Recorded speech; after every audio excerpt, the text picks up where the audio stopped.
Hi everybody, it's so great to be here with you today. My name is Kirsty Bisset and I am the MD of communications agency HaveYouHeard. We're a company that believes in immersing ourselves in culture in order to influence it. So you can imagine how full the last 2 years have been, and especially in retail and for our retail clients. The pandemic lockdowns clearly showed how people turn more towards digital channels to be entertained, to stay connected to friends and family, and of course to shop. In retail, I'm sure we've all felt like we're building the plane on the way down, yeah? There's been a rapid escalation and acceleration of where we predicted we would go. And the pandemic has put us a few years ahead of those retail trends, such as e-commerce. We conduct a number of studies for our clients around the world, and something that keeps rearing its head is social integration. So I want to break down kind of our interpretation of this term, as it can be interpreted in so many different ways. Social media isn't the exclusive direction we're kind of going in when we say the word social. Lest we forget that before social media, the word social actually had another meaning. A meaning pertaining to people, to relationships, to word of mouth, to referrals, to influence without Instagram. Given this, opportunities are endless, but I don't feel like they're harnessed correctly. Social commerce is a subset of electronic commerce where social and online media play a part in supporting social interaction and user contributions to assist with buying and selling of products and services. But I don't believe that social selling or social commerce, which isn't necessarily a new phenomenon, is being harnessed effectively in SA. But somewhere that is getting it right is China. Chinese mobile apps are highly interactive and optimized for engagement. Consumers can join chat groups, watch live streams, share recommendations with friends, all within one app. In SA, we have chat and shopping and live streaming across, for example, WhatsApp, Zara, and YouTube. But this means there are constant discussions and appraisals happening around products. So in China, as a result, unlike Western consumers who tend to begin their journeys with a search engine, Chinese shoppers start with a mobile shopping app, engaging with brand content, interacting and sharing recommendations with friends before making a purchase. And consequently, it's easier, faster, and more convenient to shop. And according to CNBC, Alibaba and JD.com racked up around $115 billion in sales across their platforms during the last Singles Day shopping event, both of these setting new records. And for both, interestingly, foreign brands were a big focus, as shoppers who would usually be going abroad to buy foreign products were expected to purchase them in China due to travel restrictions. So we can't ignore this, as the value of social commerce sales worldwide is expected to reach almost $605 billion by 2027, which is an increase of about 400% since 2018. And then the last part, integration. Now, we've all seen this film before. Your CTO is pulling their hair out because the marketing team has a contrasting view, which filters down to sales or in-store or online with mixed messaging and consequently confuses customers. So how do we create multiple layers of influence within every single touch point in your business and every touch point your customer experiences to affect sales and reputation? For us, that's the question that needs to be answered in order to perfect social selling integration. So in the next few minutes, I'm hoping to answer that question for you.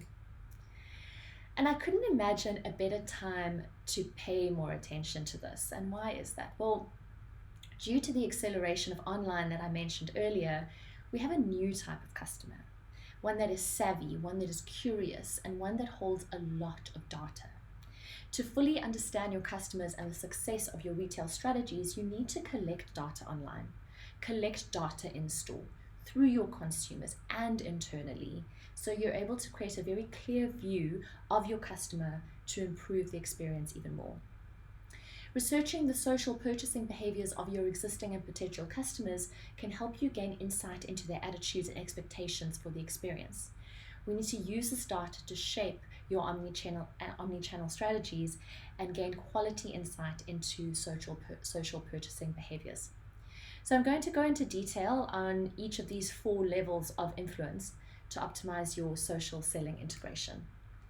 So let's break down these 4 pillars, and we're going to start with our consumers.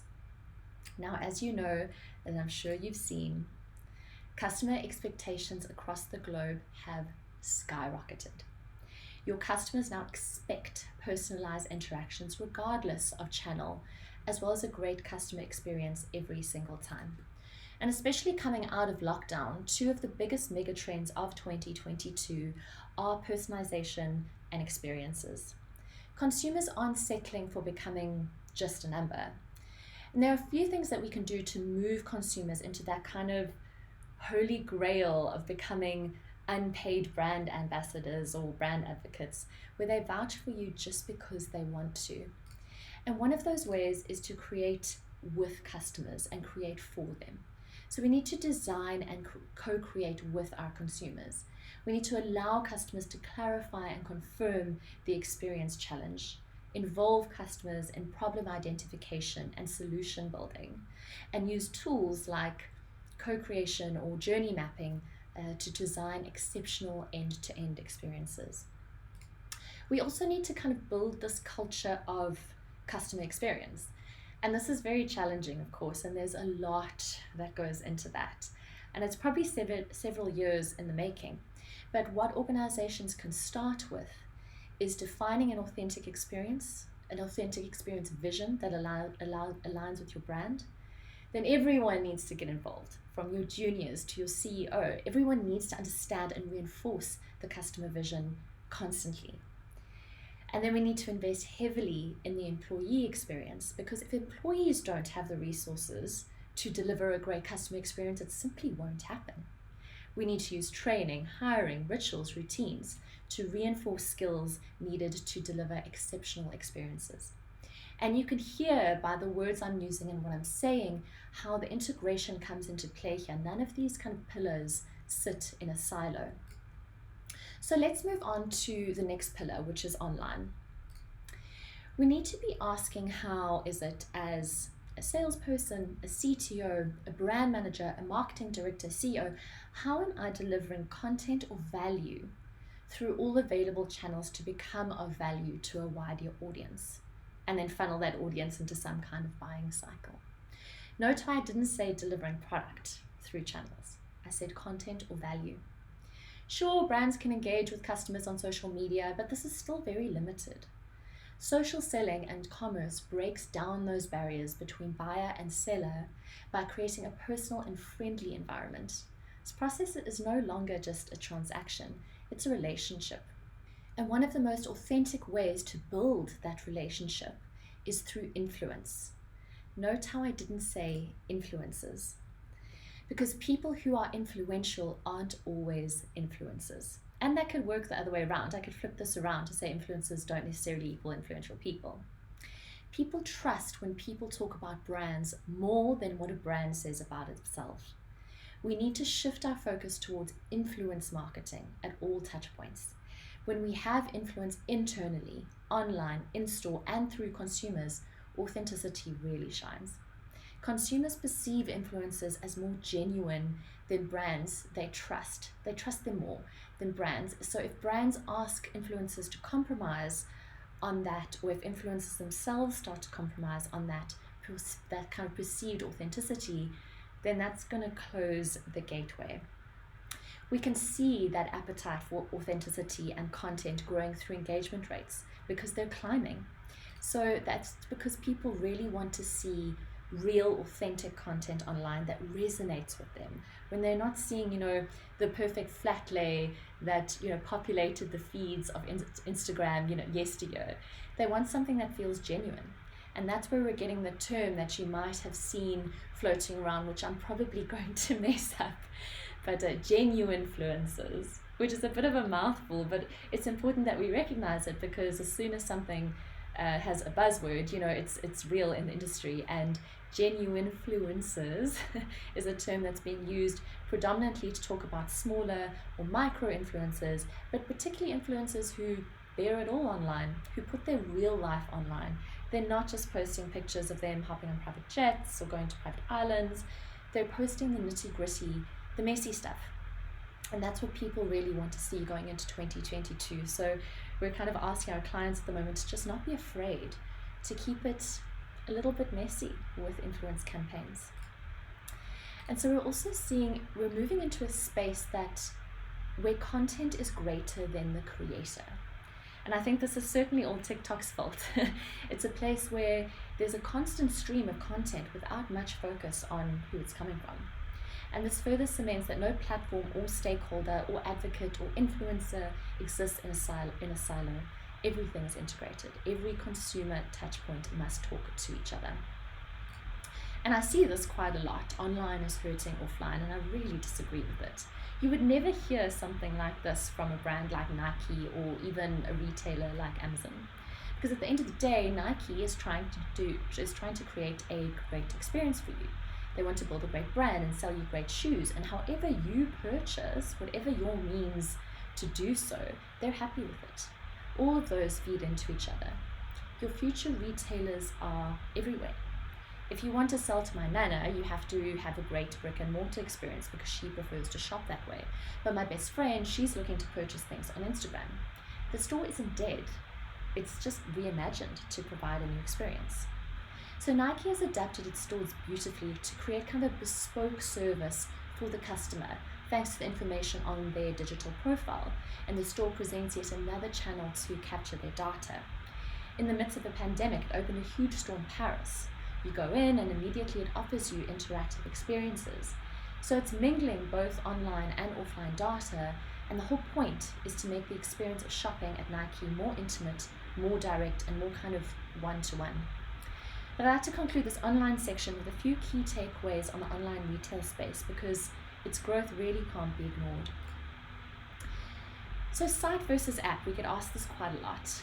Consumer demands and purchase behaviors are shifting, and digital shopping formats are spearheading this opportunity to sell, gather data, and create granular customer profiles.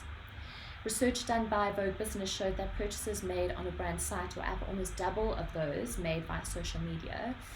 My personal belief is that's not going to last long. With the advent of things like Instagram's Explore Shopping tab, shoppable Reels, TikTok shopping, these apps are removing more and more obstacles and more clicks to purchase.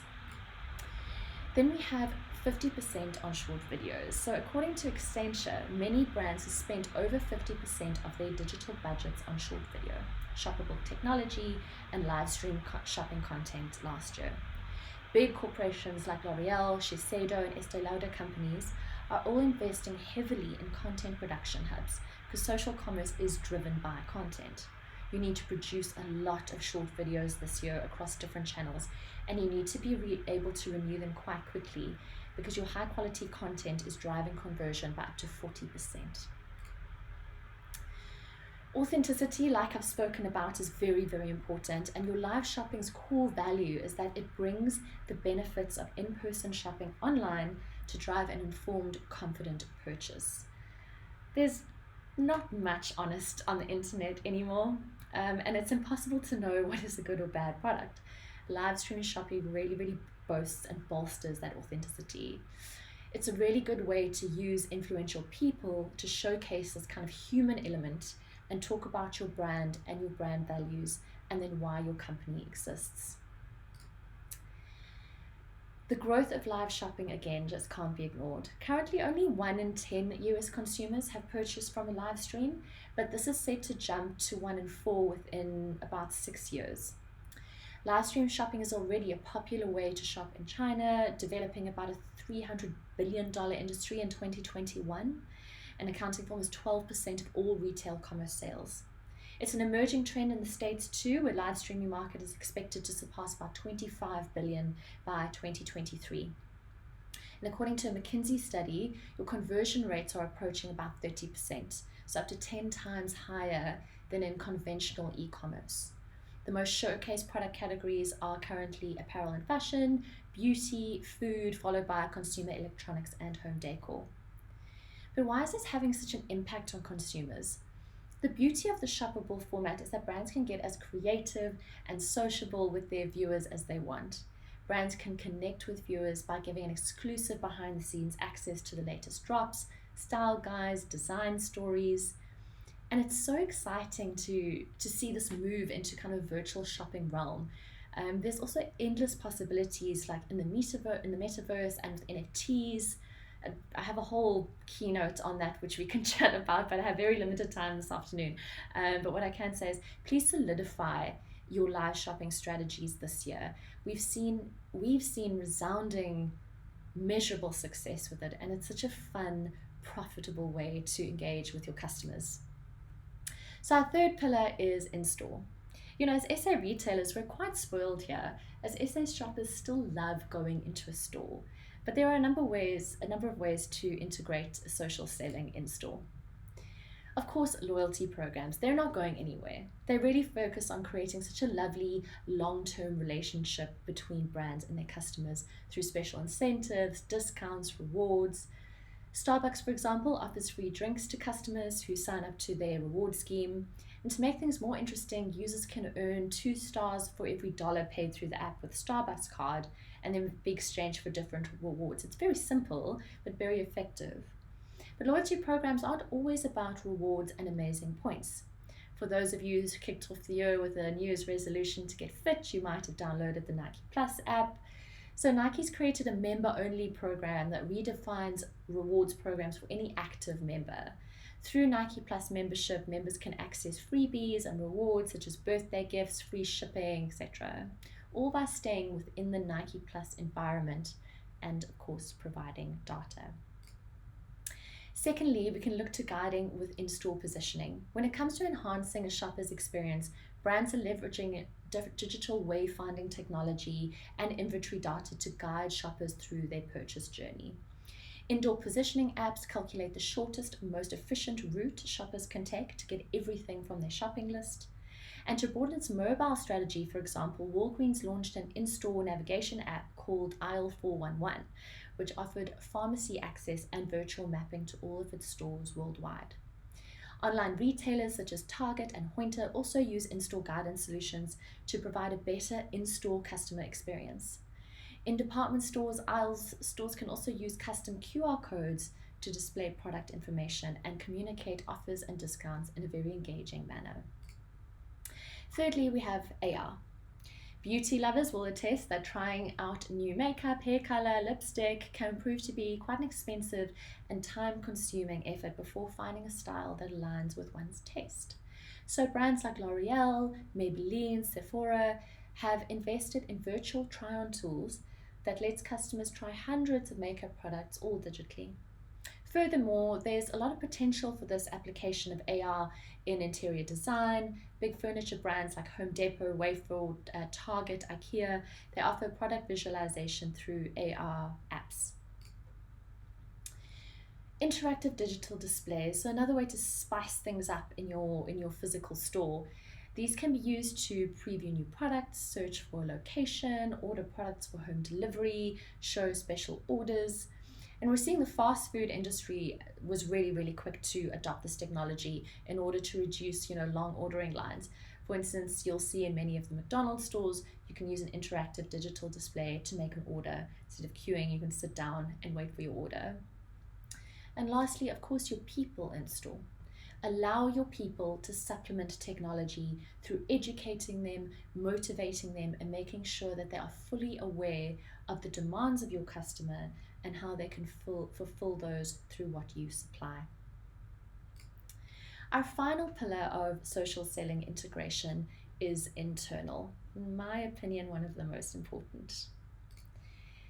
We need to start looking at shared connection, creating a shared understanding of your customer. Very often there are pockets of the organization who understand the consumer. So it's advisable to create some kind of listening program. You have pockets of knowledge within your company. Create a shared program that all staff can give input in. Proactively share customer insights with all employees and spread out those insights so everyone can understand your customer and where they're coming from. We need to consider creative ways to collect and distribute customer feedback and creatively get your entire company to know your customer. So we agree that social selling integration strategies are revolutionizing retail. If we agree on that, we have to be asking ourselves, what's next for South African retail? My answer is a laser focus on social selling. And please understand, I didn't say my answer is social selling. I said my answer is a laser focus on it. This highly personal and customer-focused approach creates a community of consumers who can confidently put their trust into the brand. And I think this quote really sums it up beautifully. Today, many brands use the word community to describe what it is, in reality, customers. Community is not about a purchase or an add to cart. Community is about a common purpose, belief, or goal. If you start with the community, the commerce will come organically. Thank you so much for adding me to your cart of speakers this evening. If you would like to check out, you can mail me at the address shown here. But thank you for having me. I hope you have a lovely afternoon.